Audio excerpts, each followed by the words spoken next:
She was my friend. At least, that's what I thought. We worked side by side, shared coffee breaks, even complained about our boss together. But one day, she stole everything from me. My project, my promotion, my future. I lost it all while she walked away with the glory. But here's the thing. What she didn't know was that I wasn't done. And when I came back, her world came crashing down. My name is Claire Anderson, and for almost 7 years, I worked at a top marketing firm in New York. I wasn't rich, I wasn't powerful, but I was dedicated. I stayed late nights, polishing presentations, came in early to meet deadlines, and always put the team first. People noticed me, but not enough. It always felt like I was standing in someone else's shadow, and that someone else was Sophie Mitchell. Sophie was my coworker, same age, same position, but we couldn't have been more different. I was quiet, methodical, a little introverted. Sophie? She was magnetic. The type of person who could walk into a room and instantly have everyone's attention. Her laugh was loud, her smile effortless, and her confidence almost intoxicating. For years, we had what I thought was a friendship. We'd grab lunch together. She'd tell me about her dating drama, and I'd quietly listen. She'd complain about clients, and I'd reassure her that things would work out. But looking back, I realize it was all one-sided. She didn't see me as a friend. She saw me as someone useful. One day, our boss announced a huge opportunity. The company was competing for a massive contract with a luxury hotel chain, one that could put our firm in the national spotlight. The assignment? Develop a full marketing campaign. Whoever impressed the client the most would be in line for a major promotion. It was everything I'd been waiting for, so I poured myself into it. For weeks, I barely slept. My apartment was filled with drafts, design boards, sticky notes, endless cups of coffee. I worked like my life depended on it, because in a way it did. Sophie knew I was working hard. In fact, she'd stop by my desk sometimes with that sweet smile and say things like, "Wow, Claire, you're amazing at this. I don't know how you do it." I'd smile back, thinking she genuinely admired me. But deep down, she wasn't admiring me. She was watching me, and she was waiting for the perfect moment to strike. The day of the client presentation was approaching fast, and my campaign was almost ready.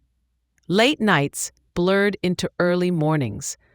I'd stare at my laptop until my eyes burned, tweaking every detail until it was perfect. Color schemes, slogans, imagery, target market analysis, everything had to align flawlessly. I believed, no, I knew this was my shot. Sophie, meanwhile, was her usual bubbly self. She never stayed late. She'd breeze out of the office at 5 sharp, laughing about dinner reservations or weekend trips. And somehow, she always looked so put together, like the stress never touched her. I remember one Friday night in particular. I was still at my desk, surrounded by papers, my shoulders aching, when Sophie leaned over my cubicle wall. "Still here, Claire? Wow, you're really putting in the hours." I laughed nervously. "Yeah, I really want to nail this one." She smiled almost sympathetically. "Well, don't work too hard. Remember, work-life balance." Then she winked and walked out. At the time, I thought she just didn't care as much. But now, I realize she didn't need to, because she had me doing the work for her. The weekend before the presentation, I put the final touches on everything. The campaign was bold, creative, different from anything our firm had pitched before. I had it saved on my flash drive, printed in a binder, and even backed up on my laptop, just in case. By Monday morning, I was nervous but ready. This was it. The meeting room was packed. The CEO, department heads, even the client representatives sitting at the far end of the long polished table. I sat near the front, clutching my binder, waiting for my turn to present. Then it happened. Our boss, Mr. Reynolds, stood up and said, "We're excited to hear Sophie Mitchell's proposal for the campaign. Sophie, the floor is yours." My heart stopped. I froze in my chair, confused. Sophie walked confidently to the front of the room, wearing her signature red blazer, hair perfectly styled, and pulled up a slideshow. And then she started presenting my campaign, word for word, slide by slide. Every strategy, every tagline, every image I had spent weeks perfecting, coming out of her mouth as if it were her own. I felt my stomach twist into knots. I looked around the room desperately, but no one seemed to notice. They were nodding, impressed, scribbling notes. One of the clients whispered, "Brilliant." And Sophie? She beamed. When the presentation ended, the room erupted in applause. Mr. Reynolds shook her hand, saying, "Outstanding work, Sophie. This is exactly the kind of innovative thinking we need." I sat there, invisible, my binder still closed on my lap. When the meeting adjourned, I tried to speak up. "Sir, actually, I—" But Sophie cut in smoothly, patting my shoulder. Claire was such a help with the minor details. Couldn't have done it without her support. Everyone smiled, thinking she was being generous, but I knew she was cementing her lie, and I was too stunned, too small in that moment to fight it. The following week, Sophie was promoted.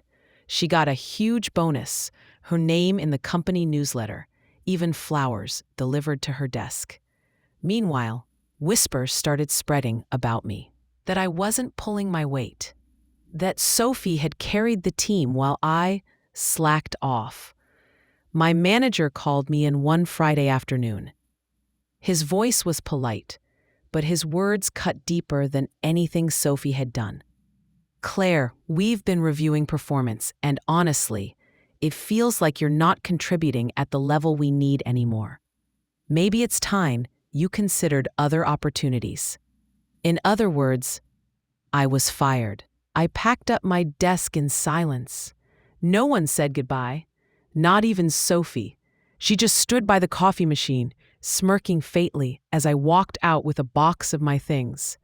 And just like that, 7 years of loyalty, late nights, and hard work, gone, stolen. But what Sophie didn't know was that she hadn't destroyed me. She had unleashed something inside me, and one day I would make her regret ever underestimating me. Losing my job felt like having the ground ripped out from under me. I remember walking back to my apartment that day with a cardboard box in my arms, fighting back tears as strangers brushed past me on the busy New York streets. 7 years, gone in a blink. And not because I failed, but because someone else stole my success.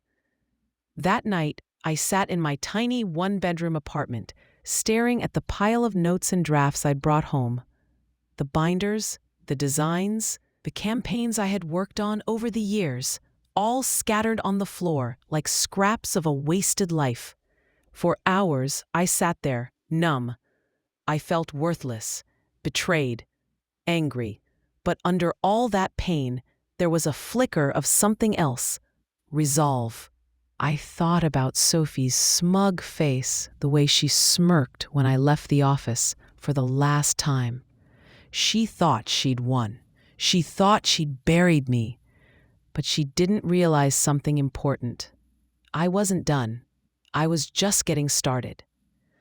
The next morning, I made a choice. Instead of wallowing in defeat, I was going to fight back. Not with bitterness, but with ambition. I started freelancing. At first, it was small, helping local coffee shops design ads, running campaigns for small boutiques, even building social media pages for mom-and-pop businesses. The pay was nothing compared to my old salary, but for the first time, I was free. No boss, no Sophie, just me, my ideas, and clients who appreciated them. I poured myself into every project, learning new tools, networking online, and slowly, word began to spread. One client led to another. A small business recommended me to a startup. That startup connected me with a larger firm, and within a year, I wasn't just surviving, I was thriving. I rebranded myself as Anderson Creative Solutions, a one-woman marketing powerhouse. But over time, I wasn't a one-woman show anymore. I hired a graphic designer, then a copywriter, then an assistant. Within 3 years, I had a team of 10 people working under me. And the clients? Well, they weren't just small shops anymore. We were signing contracts with tech startups, national restaurants, and even a fashion brand. One night, as I sat in my new office, a far cry from that tiny apartment, I realized something. I had built something bigger than I ever imagined. Something Sophie could never take from me. But here's the thing about the business world. It's smaller than you think. And fate? Fate has a funny way of bringing people back together. One afternoon, I was sitting in a boardroom, meeting with a potential client. It was a luxury hotel chain, the kind of account that could elevate my company to the next level. I was confident, prepared, and ready. As the executives entered, I smiled, shook hands, and began my pitch. But then, out of the corner of my eye, I saw a familiar face walk in. Sophie. She was older now, a little thinner, her once perfect confidence replaced with a flicker of anxiety. She worked for the very firm I had left years ago, the firm that had betrayed me. And now, she was sitting across the table, realizing that I was the competition. Our eyes locked for a split second, and in that moment, I saw it, the fear. The presentation began, and Sophie tried to lead with her usual charm. But something was different this time. Her words stumbled. Her slides felt outdated. The clients nodded politely, but weren't impressed. Then it was my turn. I stood tall, with my team by my side, and delivered a pitch that was bold, innovative, and fresh. Everything I had once dreamed of doing at that old firm, I was now doing for myself. By the time I finished, the room was buzzing with excitement. The executives were smiling, asking questions, eager to work with us. Sophie sat there, pale, clutching her notes like a drowning woman clings to a piece of driftwood. And for the first time in years, I felt the balance shift. I wasn't the invisible assistant anymore. I was the one in control. After the meeting, the clients pulled me aside privately. "Claire, we're very impressed. We'd like to move forward with your company." I shook their hands, keeping my composure, but inside I was screaming with joy. As we left the building, Sophie caught up to me in the hallway. "Claire, wait," she said, her voice trembling. "Can we talk?" I turned slowly, looking at the woman who had once destroyed me, the woman who had laughed while I carried my box of belongings out of that office. And now, she was the one reaching out. That night, I couldn't sleep. Part of me wanted to ignore her completely, but another part of me wanted her to feel exactly what I had felt. And soon she would, because this wasn't just business anymore. This was personal. The next morning, my assistant handed me a note. "Claire, Sophie called again. She says it's urgent." I almost laughed. Years ago, she hadn't even looked at me as I carried my things out of the office. Now, she couldn't stop chasing me.